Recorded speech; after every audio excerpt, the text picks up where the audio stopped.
İlk su yarı yarıya arttı. Masraflar çoğaldı. Masraflar çoğalınca getirisi az olmaya düştü.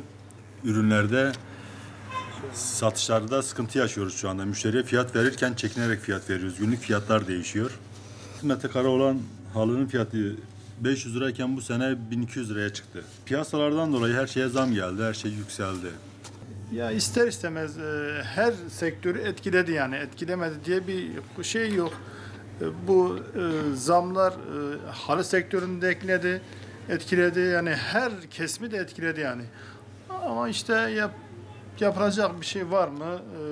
Şu fiyatların biraz misal akaryakıt olsun, yağ olsun, şeker olsun bunlar biraz geri çekilirse eğer elektrik olsun, su olsun geri çekilirse belki sektör de biraz rayına oturur yani.